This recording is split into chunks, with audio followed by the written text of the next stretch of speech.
Welcome back. All over the world at the moment, parents, teachers, caregivers are pondering a big question. When should they give their kids a smartphone? What is the right age? Well, here in the UK, 250 head teachers have written to the Education Secretary asking for a ban on smartphones in schools all the way up to year 11, when the teenagers are 16. It's the latest attempt by parents and teachers to get greater control over smartphone use among children and teenagers over concerns about the mental health impact. And we're also seeing coming up in Australia in a few months' time as well, a ban on social media for teens there, which has been really controversial.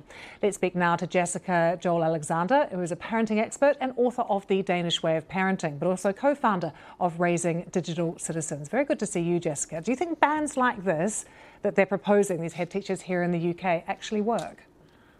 We believe that bans are very, very helpful.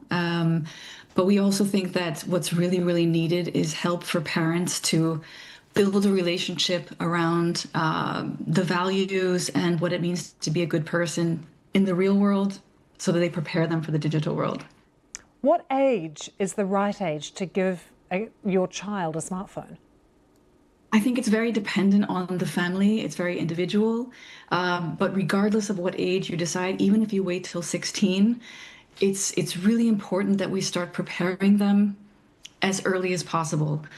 We liken it to, we give keys to a car and we spend months preparing kids before we give those keys. And so what we're trying to do at Raising Digital Citizens is really help parents prepare kids for that phone in the same way as we would for a car. And how should parents do that? What's the best way to help our children with that preparation?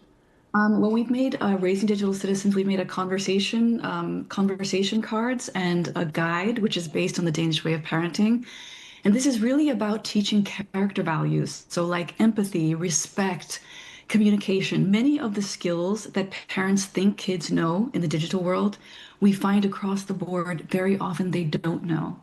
And so some of these conversations are so fundamental to empower kids when they get into that digital independence to know what to do, even when no one's there to watch them. It's part of the problem, I guess, Jessica, that sometimes parents don't really have the right language to talk to their kids about this. It's a bit of a foreign world, what they're doing on their phones. That is exactly why we created this, because I actually found myself there as well as a parent that, across the board, they say conversations are the best protection, but we don't have the language because we ourselves didn't grow up in this world.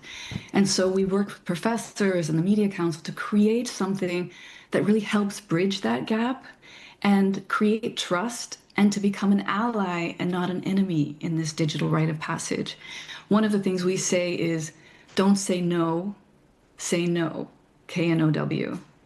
So we get curious and learn about their world to help them. I guess one of the issues that some parents would have, that all does sound great, but the power of that phone, the algorithms that are coming through that phone might override all of those conversations, all of that messaging that you've tried to bring your children. So simply taking it away is the better option. Very often it can be the better option. And regardless, in the long term, we know that a trusting relationship is by far the best protection because kids know how to get around technology far better than we do. And so we really just encourage parents to start as early as possible to build that relationship and to understand that it's okay that we don't know. And our kids have a lot of respect for us when we go in and just admit that, we're also learning from them. And the wisdom that we give kids is very different than what they know. And so this is really, I think, by far the best protection long term. Jessica, great to get your thoughts. Thank you so much. It's a big one for parents and teachers everywhere.